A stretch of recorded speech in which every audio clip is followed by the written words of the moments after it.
Hello, everyone, and welcome to this year's fourth Panoramas Roundtable discussion. I'm Kaylin, the Panoramas coordinator of the 2021 school year.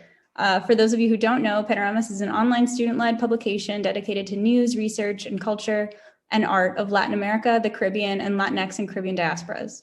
This semester, we're hosting roundtables every week, and we have a great team working together to bring this to you. Today, Isabel will be speaking about the roots of migration in Central America's Northern Triangle. And then also, if you'd like to follow us along, please follow us on social media, which I'm posting there. And Isabel, take it away. Thank you, Kaylin. Sorry. Hello, everyone. Thank you so much for coming. As Kaylin said, today we will be analyzing the roots of migration in Central America's Northern Triangle. So first of all, I just wanted to start off with a map because I feel like it just helps us kind of visualize the situation a bit better. So the Northern Triangle of Central America is a region composed of three countries, which are Guatemala, Honduras, and El Salvador. And this is a region plagued with extreme inequality, violence, poverty, and corruption. And these factors are causing around 500,000 asylum seekers to flee their countries each year. So as you can see in the map, a lot of them are going to nearby countries in Central America, like Nicaragua, Costa Rica, and Mexico. But most of them are going to Mexico, usually seeking passage towards the United States. And this mass migration of people has led to what is now a highly complex border crisis in the US that I'm sure most of us are aware about. So today, there are a lot of misconceptions and limited views on the causes of migration. So that's why I think it's really important to kind of go back and analyze these root causes of migration that are driving people out of the region.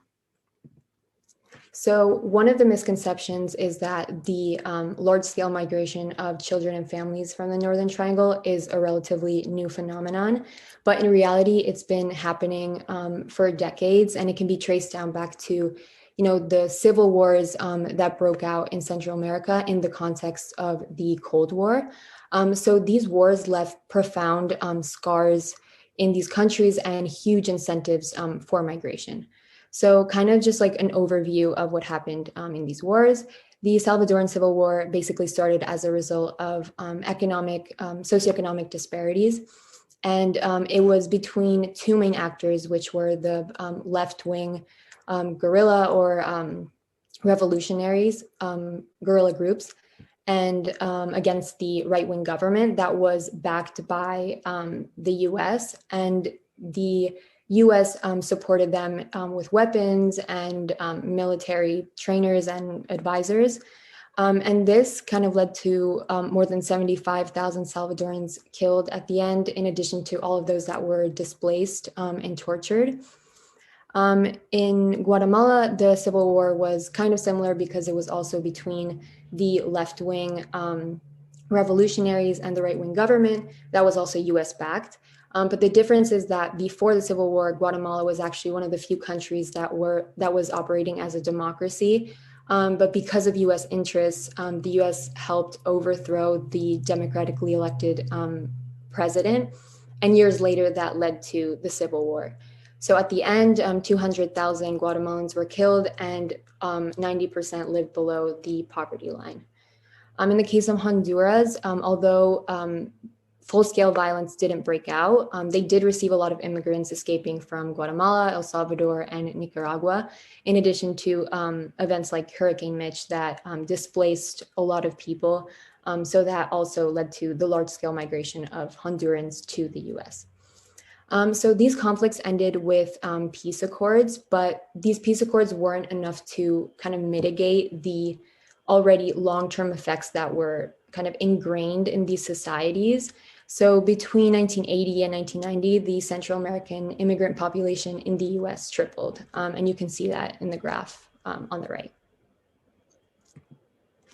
So kind of the long-term effects of these conflicts, they left oppressive and militarized societies.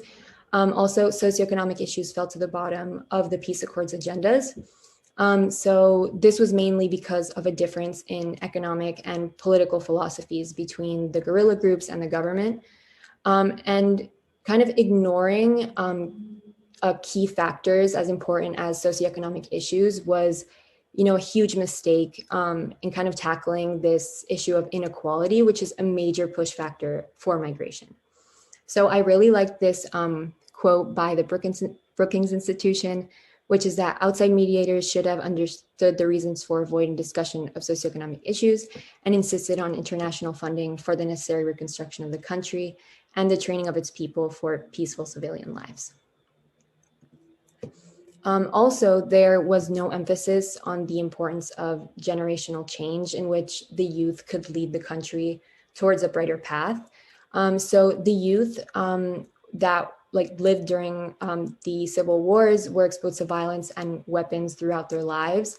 And on top of the lack of opportunities and just the pessimistic advancement in the country, it was just easier for them to carry out this violence that they had been exposed to. There was also a lack of investment through education and skills training for this generational change. So that just set up perfect conditions for the recruitment and formation of drug cartels and organized crime groups. And this is kind of one of the reasons why there is so much violence in these countries currently. Also, the deportations of Central Americans from the US in the 1980s just aggravated the issue because the migrants that left during the civil wars formed gangs in the US, mostly in LA. So when they were deported back to their home countries, they found themselves in a place with a broken law enforcement system and where opportunities were scarce. So they kind of took advantage of the lack of regulations and weak governance to kind of carry out that gang culture they had done in the US.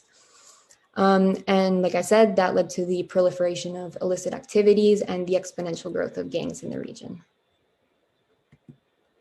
So kind of recent trends that are caused by, deeper rooted causes or events are linked to violence and security issues. So the Northern Triangle countries have some of the highest homicide rates in the world. And this is due to drug cartels and organized crime groups. There's still a lot of economic hardship. So there's still a lot of, inequality and lack of opportunities. And a vital source of revenue that kind of keeps these economies alive are the remittances that Central Americans in the US send back to their families.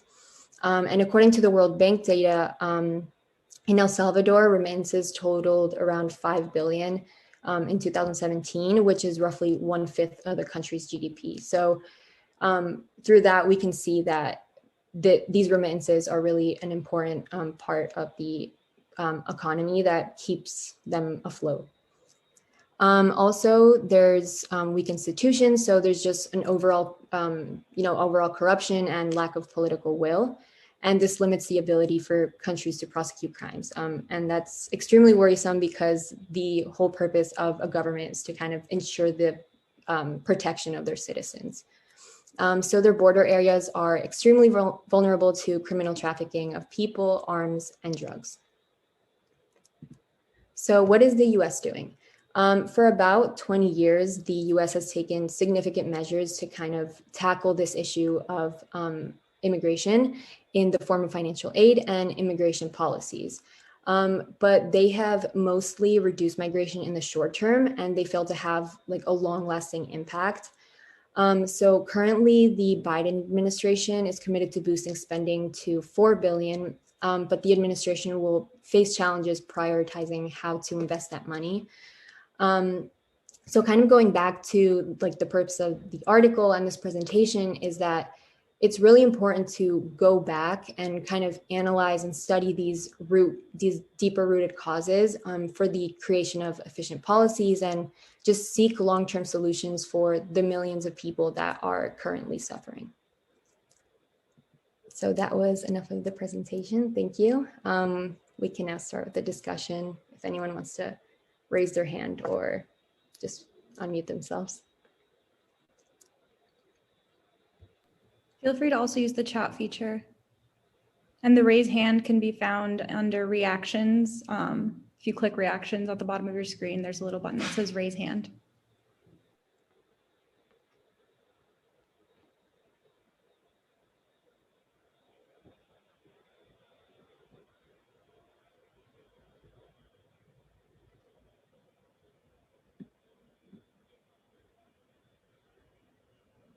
Don't be shy. Yeah, Abby. Hey, so one question that I have is sort of just like with regard to US policy. I feel like there's kind of a balance that the US has to strike because obviously a lot of the root causes that we can look back to, the US was kind of meddling in Latin American affairs and that resulted in a lot of instability, which means that we have some sort of responsibility to kind of like resurrect or like do better with what we've done wrong. But what I guess like the question is like, what do you think is the balance between making sure that we're compensating for what we've done wrong and while also like not making the same mistakes again and not meddling in the region too much? Yeah. So I think that, you know, US policy like should be done in like because of a combination of things. So it's not only because like compensating for like failed policies or for failed like historical errors, I guess, because although like you said, the US had like played a huge role and has a huge responsibility. I don't think that, you know, the US was like the sole cause of migration because like the causes also stem from like the countries and just this kind of like trend of inequality that's always been present in Latin America. So I think it's kind of a combination of things. You know, it's not only like failing to compensate, but also just like it's responsibility for like I don't know, like regional partnership and kind of solving like their own like domestic issue. And also, I just think it's kind of like a collective effort. So it's not only like the US, it's also like the government of Mexico and the countries in the Northern Triangle. Thank you for that question. Manuel. Hi, Isabel. Nice article, by the way. Thank you. You know, I think when you look at a comparative perspective and you look at the countries in every region that we are getting, you know, that are getting a lot of attention, especially for migration issues in the US. If you are to look at the region itself, you will notice that there are very significant differences in how migration patterns go, and they don't necessarily have to do with just this prevalent, stereotypical bad institutions, bad corruption and inequality sorts of dynamics for all these countries, right? You do have some important differences, and where you have a country like Costa Rica, for example, that in 1950 just decided after a very similar history to their neighbors that there would be no more army and that they would invest in education and civil development. Where in Nicaragua, you had a U.S. very much invested in a dictatorship, just like it did in Panama, right next door. And then you have these trajectories that change because the U.S. stops meddling, right? So you're right. There's a part that's internal to each one of these countries, but there's a part that is also about how much attention is being paid to these countries by these larger powers. So it's not just to blame the victim in a sense. You know, it's very easy to say, oh, Guatemala has been corrupt for so long, and they are, and they're, you know, 17 million people, and there's high levels of violence, and they're right next door to Mexico. But we have to remember in 1954, as you pointed out, I mean, the US was very active in overthrowing a democratically elected government that had been part of a trajectory and installed a dictatorship for the sake of fruit, United Fruit Company, right? So, you know, the US is not very good about restitution or reparations, I mean, whether internally or abroad. And it's unlikely that that's going to happen, that any sort of ownership. But I think it's also unfair to say that that the problems are really born from inside. You know, there have been good periods where people have worked towards better ends for each one of these countries. And now, after a lot of meddling, not just from the US, but then you have a very spoiled dynamic where power groups inside figure out how to leverage for their own benefit and sort of the expanding inequality. Yeah, thank you. I do agree with that. I think that, because of, US meddling, that kind of like aggravated all of that, inequality that we were kind of talking about. And I think that like the thing that aggravated it the most is that, the US intervened, but at the end with, like I said, with the peace accords, there was no really like focus on how to tackle those issues of inequality that they had already, aggravated. So I do think that what you said, I do agree with what you said.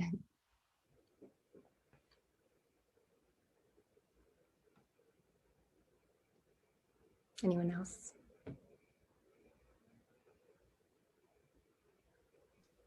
Yeah, I have something. So what are other states, or rather countries surrounding this triangle saying? What are they asking from the US specifically? Because we tend to be the one to throw our weight around the most in Central America.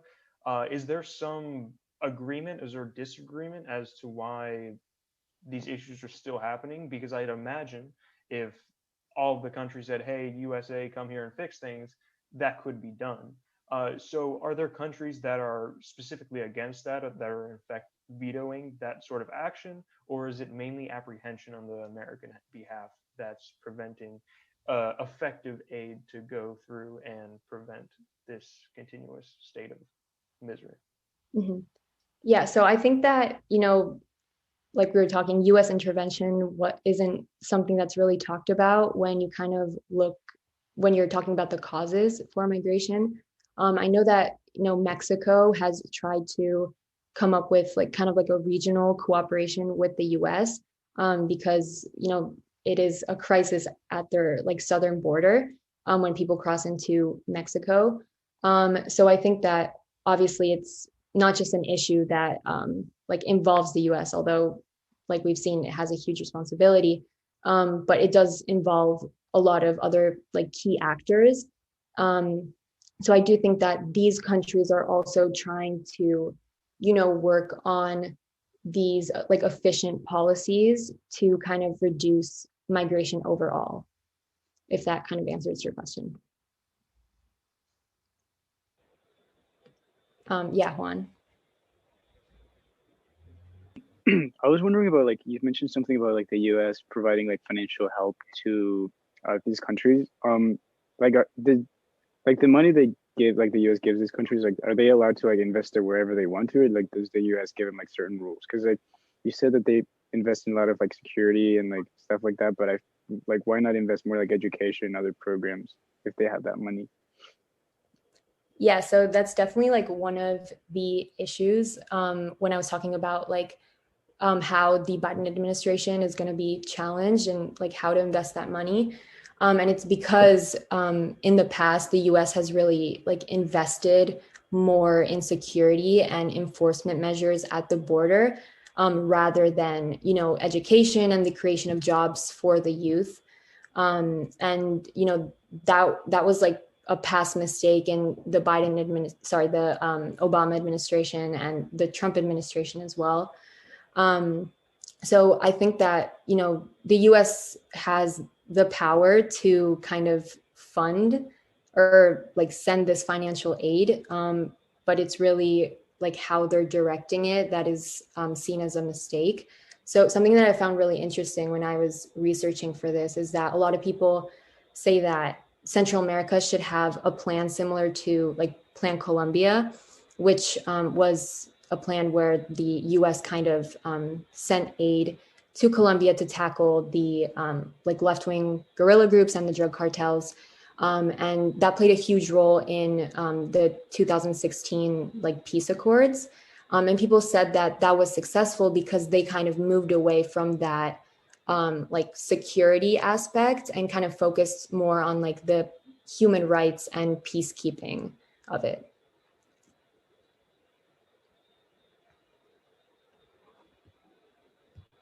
Yeah, Abby.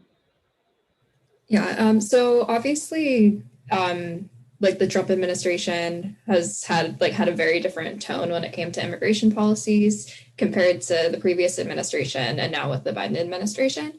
And in a previous article that I wrote, I saw some public opinion like research that was done that found that in most Latin American countries, public opinion of the US went down in a significant portion of them. So I was wondering if you found anything regarding whether or not there's, in terms of like collaborating going forward with the Biden administration, if any of these countries might be facing some sort of like trust issues with the US after the legacy of the Trump administration left. Yeah.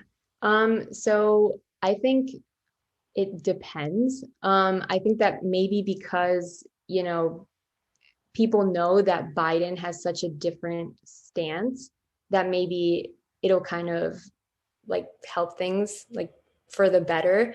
So maybe there might be kind of this like, I don't know, like trust issues, but I think because of this such like different stance, it might be, you know, they'll be more willing to like cooperate for more like regional cooperation.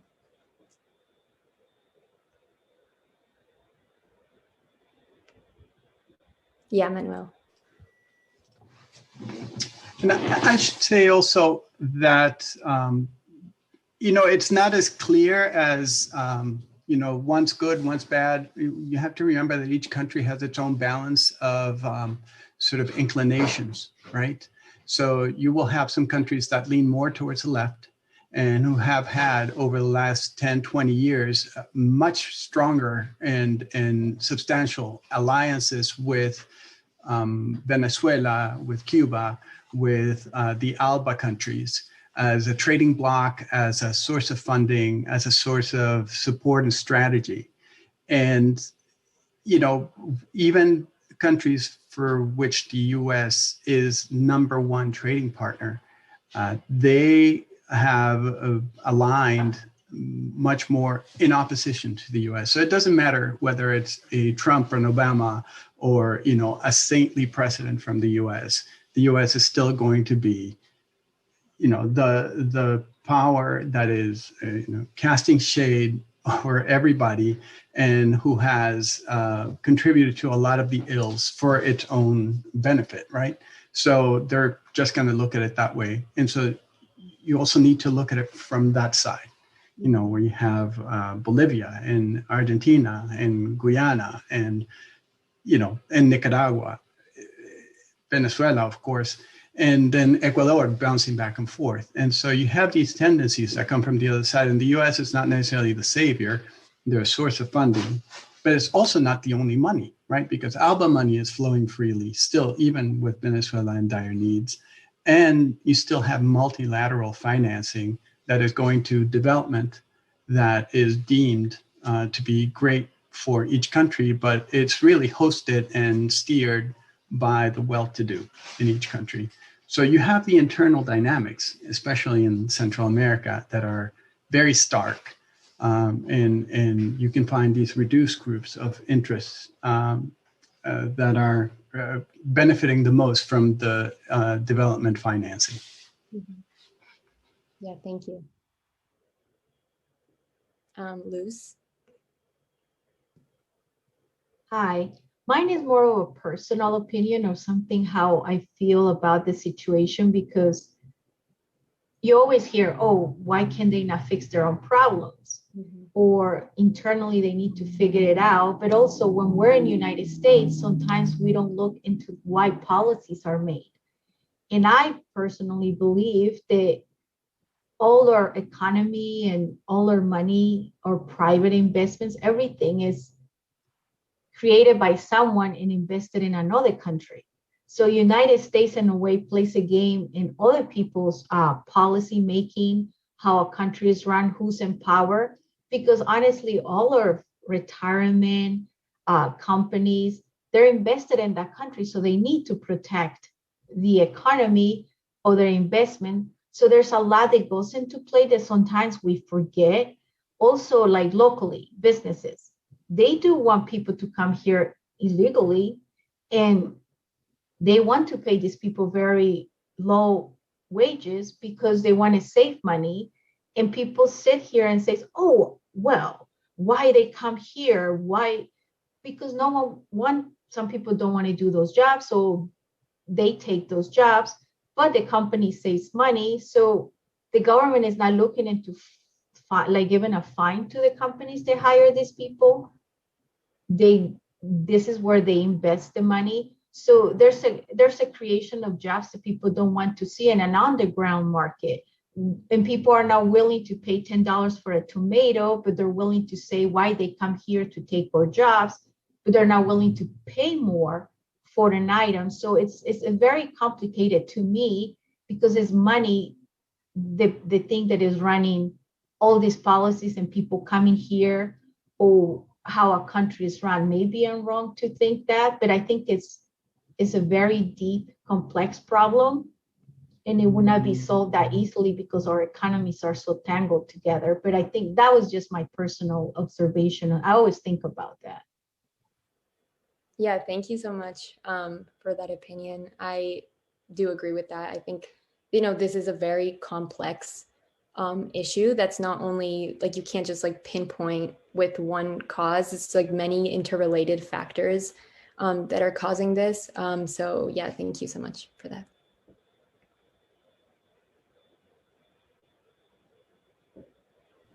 I'd like to kind of address the second question you have about U.S. immigration policies. And I think like when we speak about immigration from anywhere really, and just forced migration especially, I think it's important to remember that these are people like running away from something or running towards something, right? And I don't think that like when we speak about it in general, we should be like, not that anyone in this has done it, but I feel like in US policies and like, for example, the Trump administration cut funding of like $450 million to Guatemala or something in an attempt to mitigate migration. But like in reality, it was just making the problem worse, right? Or like the child separation was an attempt of migration mitigation, which doesn't make any sense.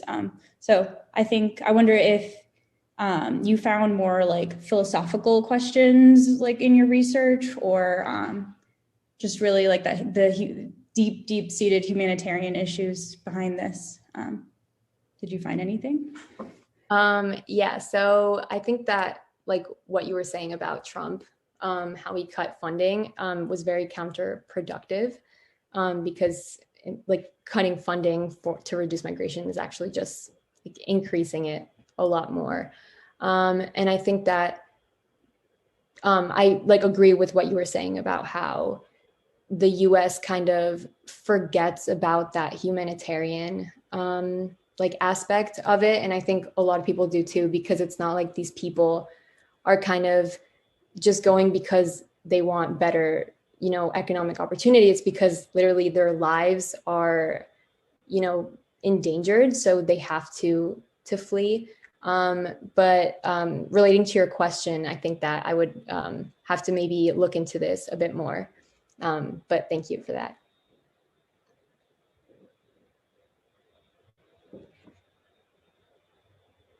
I just have a general question.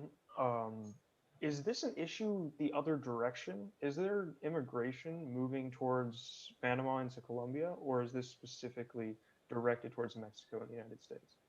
Yeah, so from what I read, a lot of so migrants are like going to Latin America and other countries in Central America nearby, but most of them are going to Mexico towards the US, because there they'll find better opportunities, I guess.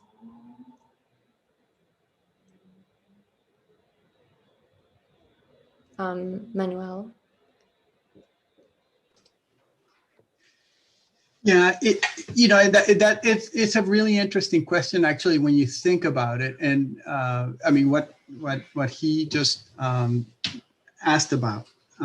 why is it that, for example, Nicaraguans, why do they not come to the US in the same numbers?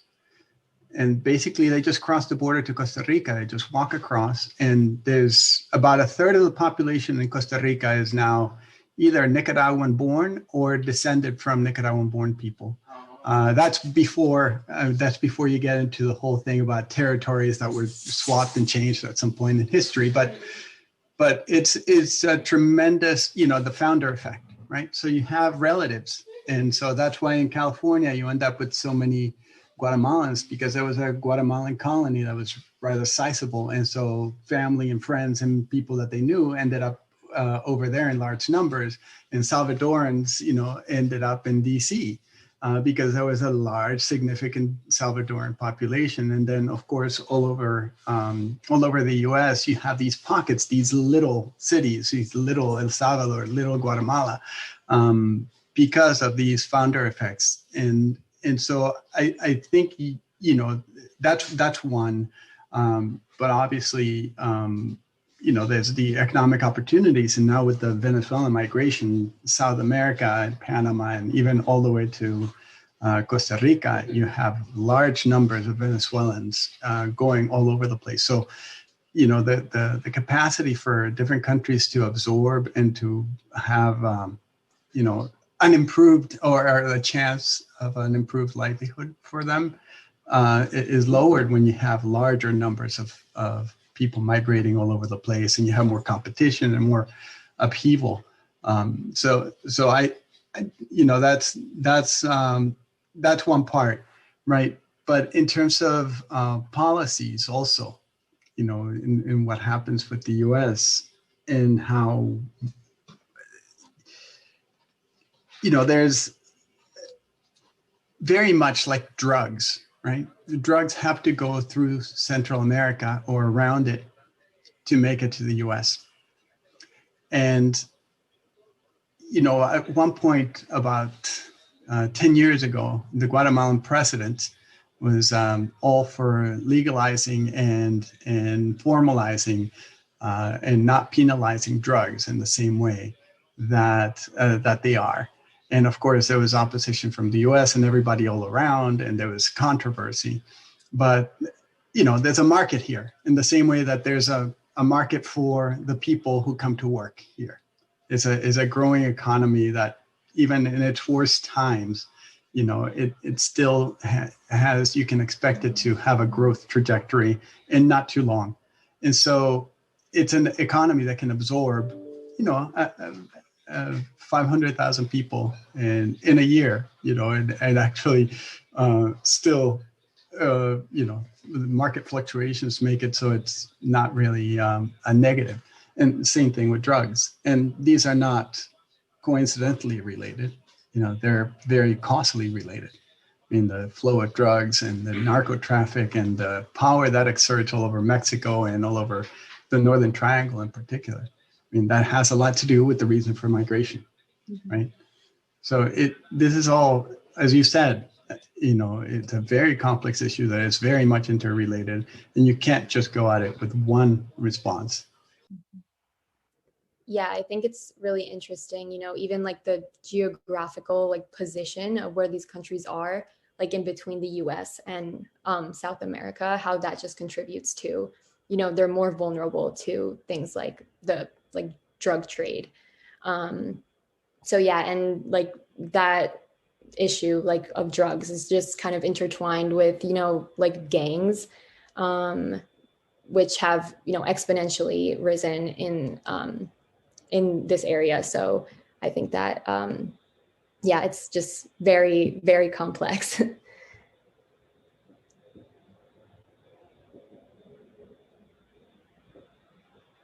Isabel, would you say that, do you think this is something that the Biden administration should prioritize in coming up with more comprehensive funding strategies, investment strategies, just in general policies? I know for example, climate change is going to be more and more of an issue, and just forced migration that comes from, increased hurricanes and stuff. So would you say that this should be more of a priority than it is?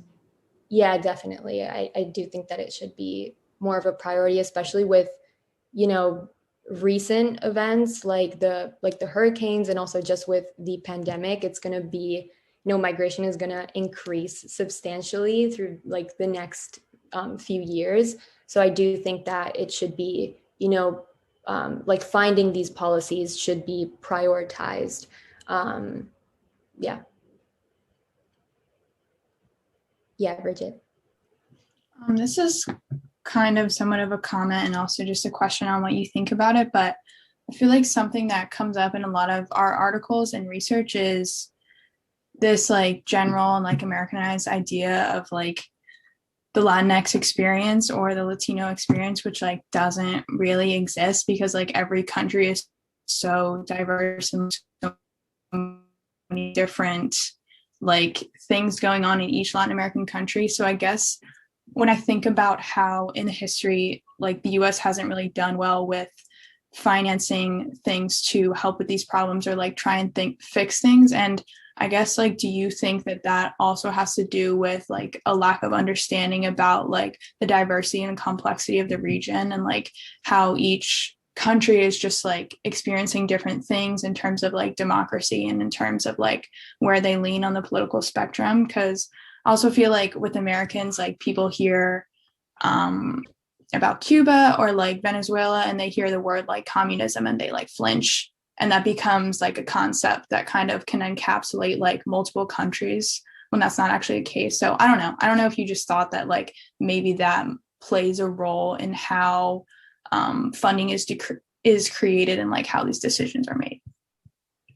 Yeah, definitely. I do think that there's, so much division within the US on this topic of, immigration. And I think that plays a huge role into how policies are made, and I think it does have to do like with the like whole Latinx experience and how like Americans kind of view that. So yeah, I definitely do think it plays a huge role. And that was a really interesting question. So thank you.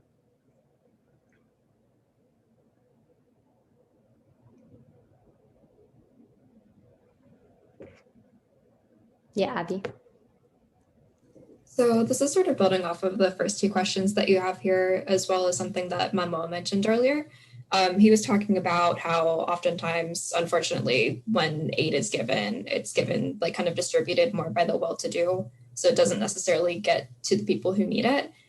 So I was kind of wondering if in your research for this topic, if you came across any sort of relationship between how much aid countries are getting and like whether or not that was actually effective in reducing migration and addressing these problems, or also if you've seen any good examples, whether it's in the Northern Triangle or Latin America or elsewhere, of aid policies and aid distribution that was actually effective and that could possibly be implemented in this case.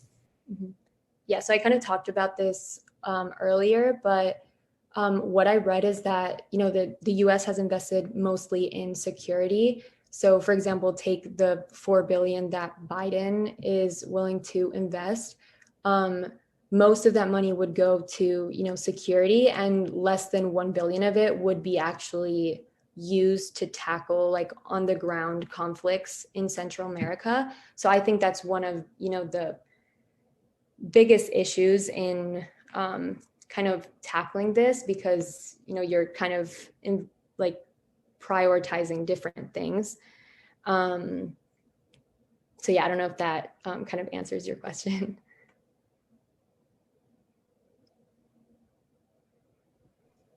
Yeah, I have another question for you. So what would you say is the composition of jobs in these three countries specifically?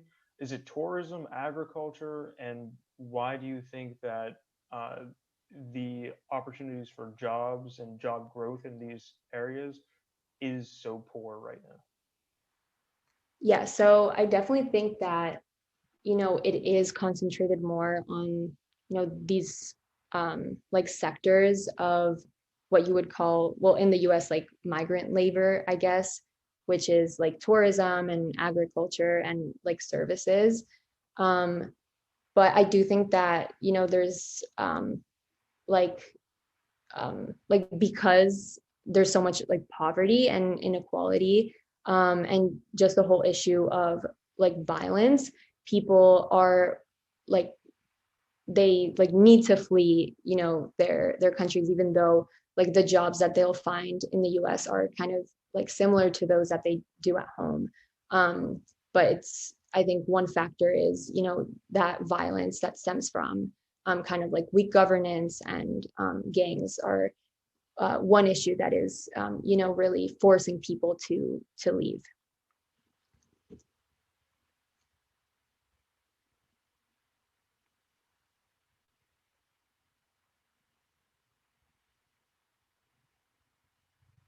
Yeah, Katie. I have a question sort of regarding the governments of the countries in the Northern Triangle. Sort of what form of power do they have, and how are they sort of implementing the funds that, are they given the funds, or are nonprofits getting the funds from the US government? Yeah, so I think, I don't know if this is entirely true, but that the money is kind of distributed between like NGOs and organizations and the government itself. But you know, there's this huge problem of like corruption.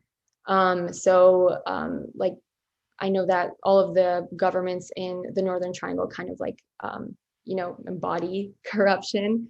And although they do have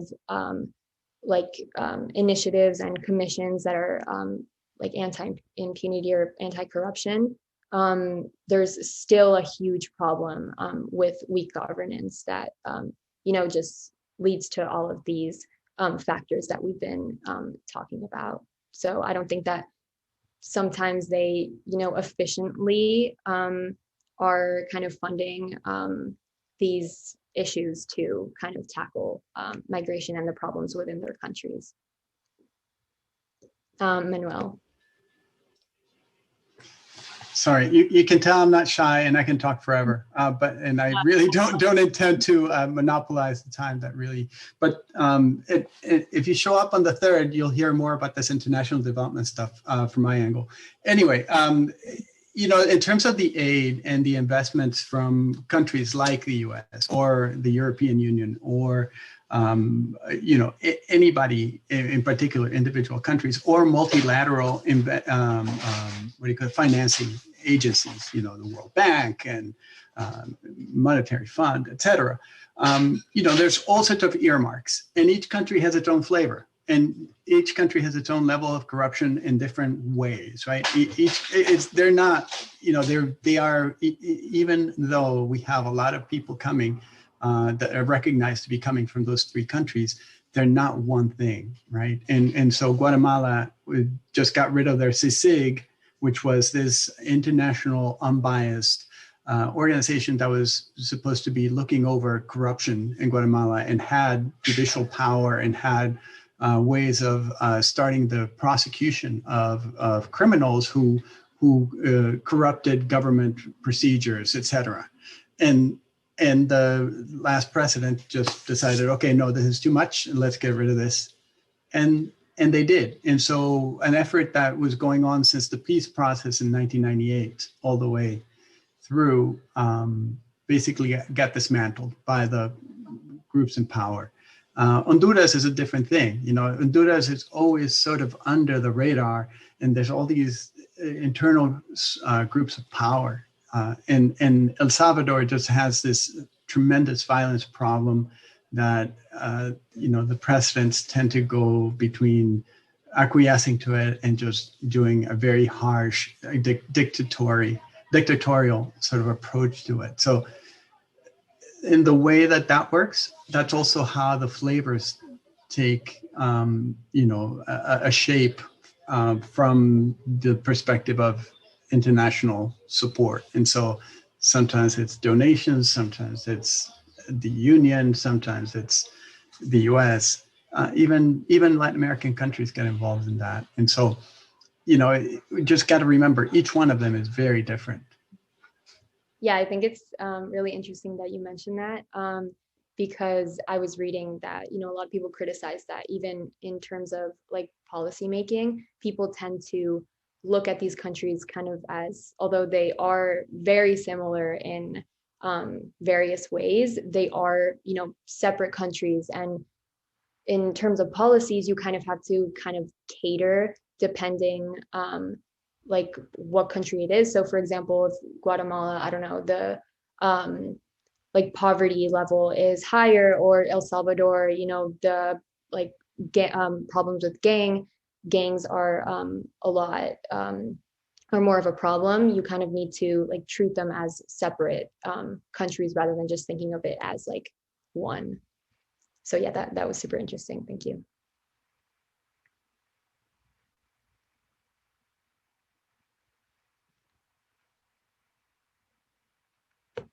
Anyone else?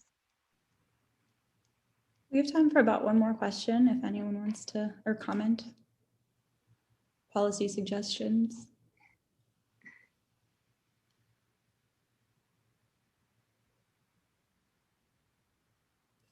If not,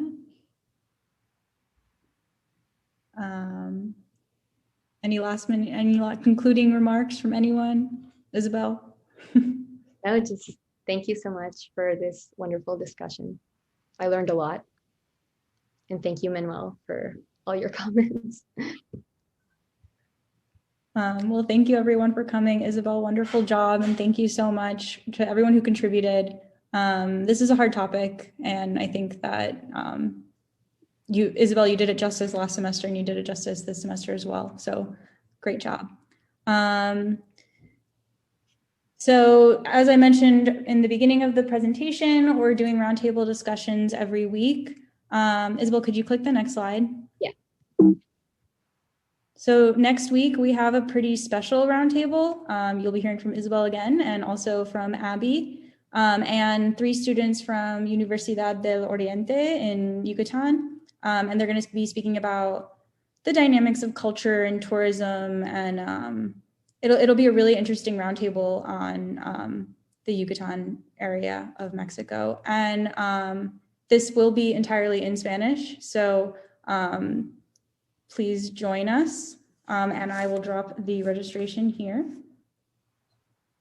And also another great event coming up next week that Manuel touched upon a little bit. He will be presenting on his research and I guess career path, right, Manuel? For the class competency virtuals Latin American and Caribbean virtual series. So I dropped the registration link there as well, and that'll also be a really interesting event where I'm sure we're going to be hearing a lot about similar topics that we talked about today. So yeah, thank you so much everyone for joining us. Again, follow us on social media, Facebook, Twitter, and Instagram. I will put that there. We are going to be starting to be publishing more often on our website, so please stay tuned and keep checking the Panoramas website. It's just panoramas.pit.edu, I think. I should know that. I type it out perfectly. So yeah, look forward to seeing you all next week and in coming weeks as well. And have a great weekend. Thank you, everyone. Thanks, Isabel.